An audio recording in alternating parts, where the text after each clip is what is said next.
she cried. "Please, hurry!" The rancher stepped closer and did something no one expected. The sun was setting behind the distant hills when thunder cracked open the skies over the small town of Westbrook. Rancher Cole Matthews was heading home after a long day tending to his cattle when the storm began to rage, turning the dirt roads into rivers of mud. Through the sheets of rain, his headlights caught a flash of metal. A car had slid off the trail and lay tilted in the ditch. He stopped his truck and stepped out into the storm, pulling his coat tight. Then he heard it. A desperate voice crying out, "Please, hurry!" The sound pierced through the wind, trembling with fear. Cole ran toward it, his boots sinking into the mud.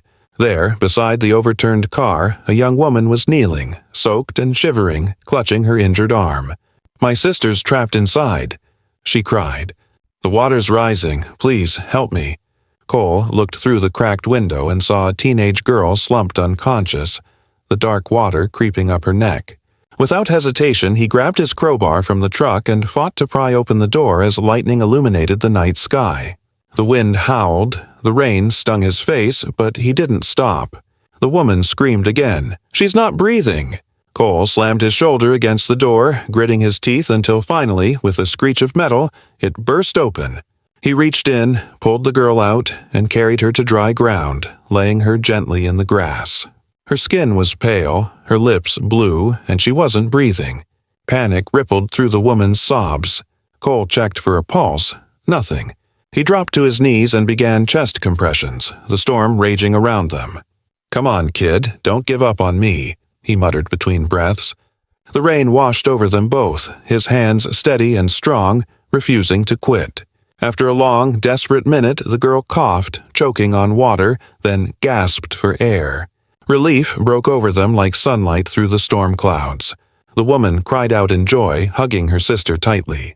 Cole leaned back, exhausted, whispering, "Thank God." He wrapped them both in blankets from his truck and drove through the flooded roads to the town's small clinic, headlights cutting through the rain.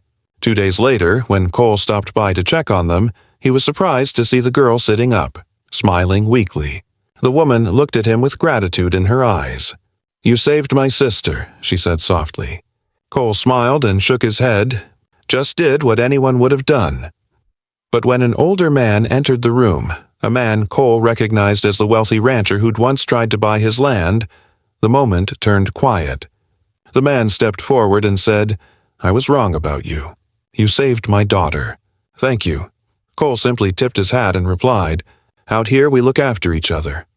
And with that, he walked out into the sunlight, the storm long gone but its lesson still lingering in every heart it touched. The rain poured down with unforgiving fury, drenching the fields and turning the dirt road into a thick stream of brown mud.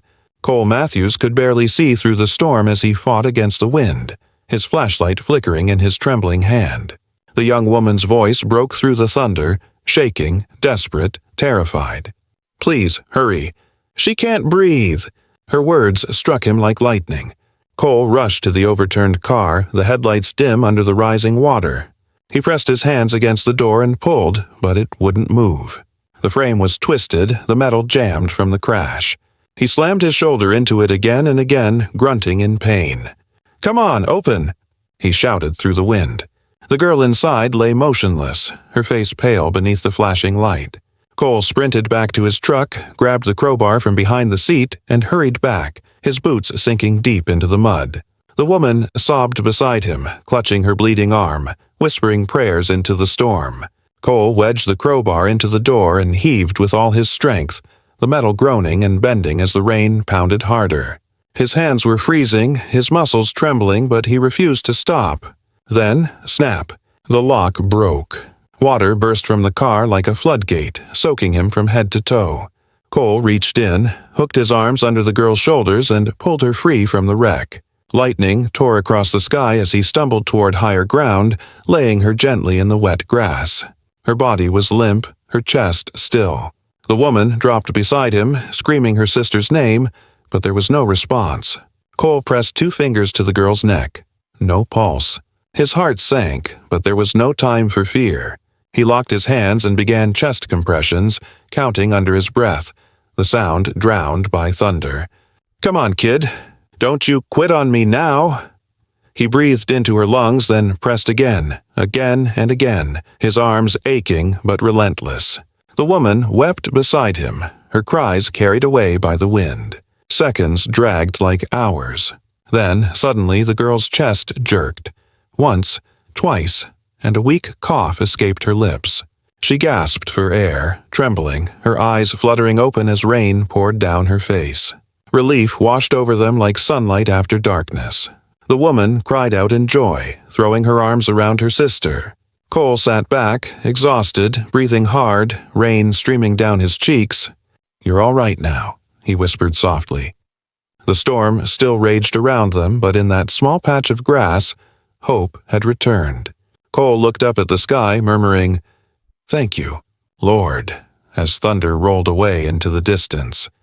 Minutes felt like hours as Cole pressed down on the girl's chest, his soaked hands trembling from the cold rain and exhaustion. Every second stretched endlessly as thunder cracked above him and lightning illuminated his desperate face.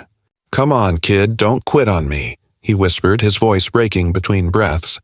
The girl's sister knelt beside him, clutching her hand, her sobs lost in the roar of the storm. "Please, don't let her die," she cried, her voice trembling with fear. Cole leaned closer, breathing air into the girl's lungs, then pressing again, harder this time. His knees sank into the mud, his heartbeat racing as fast as the rain that pounded the earth around them. He had seen storms like this before, angry, merciless, but never had one felt this cruel. The girl's face was pale, lifeless, and for a brief second doubt crept into his heart. But he refused to stop. "Not tonight," he muttered. "Not on my watch." He pressed again and again until suddenly the girl's chest moved. A faint cough escaped her lips, followed by another. Cole froze, hardly believing it. Then came the sound every soul was praying for, the girl gasping for air. The sister screamed in relief, pulling her into her arms, crying and laughing all at once. Cole sat back, his breath heavy, his hands shaking. For a moment he just stared at the sky, letting the rain wash away the mud and fear. "You saved her," the woman sobbed, looking at him through tearful eyes. But Cole only shook his head gently and said, "No, ma'am." "God did." He helped them both to their feet, wrapping the sisters in his worn jacket and leading them toward his truck. The headlights cut through the thick curtain of rain as he started the engine. Inside, the younger girl leaned weakly against her sister, still trembling but alive. Cole drove through the flooded roads with careful determination, the wipers struggling to keep up. The storm howled around them, but inside that truck was a fragile silence, one filled with gratitude and awe. The woman looked at him, her voice soft and broken. "You don't even know us. Why did you stop?" Cole glanced at her briefly, eyes fixed on the road ahead. "Because someone once stopped for me," he said quietly. When they reached the small clinic in town, nurses rushed out to help, and Cole stood back as the sisters disappeared into the bright hospital light. The rain had begun to ease, and for the first time that night he could see the stars breaking through the clouds. He tipped his hat, took a deep breath, and smiled faintly. He hadn't done it for thanks or praise. He did it because it was right. Because sometimes, even a stranger's cry in the dark is a call meant just for you. 2 days after the storm, the sun finally broke through the clouds, casting a warm light over the quiet town of Westbrook. Cole Matthews parked his old pickup outside the county hospital, his boots still carrying traces of dried mud from that night. He walked down the hallway, hat in hand, feeling the sterile air replace the wild scent of rain he had grown used to. When he stepped into the room, the sight before him stopped him cold. The young girl he had pulled from the wreck was sitting up in bed, her skin no longer pale, her eyes filled with life.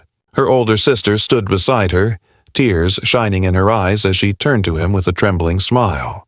"You saved her," she whispered, her voice filled with gratitude and disbelief. Cole simply nodded, his rugged face calm but gentle. "She did most of the saving herself," he replied softly. Then, before he could say more, the woman added quietly, "There's someone who wants to meet you." The door opened, and an older man entered, dressed in a fine suit, his expression heavy with guilt and humility. Cole's breath caught in his chest as he recognized him. Walter Harris, the wealthy land developer who had tried to buy out half the valley, including Cole's own ranch. Their last conversation had ended with harsh words and threats, and yet here he was, standing before him with watery eyes. The man hesitated for a moment, then walked closer, his voice unsteady. "I was wrong about you, Matthews," he said slowly. "When I heard what you did, when I learned it was my daughter you saved, I didn't know what to say. I've spent years building walls between me and this town. But you," he paused, swallowing hard, "you tore one down with a single act of kindness."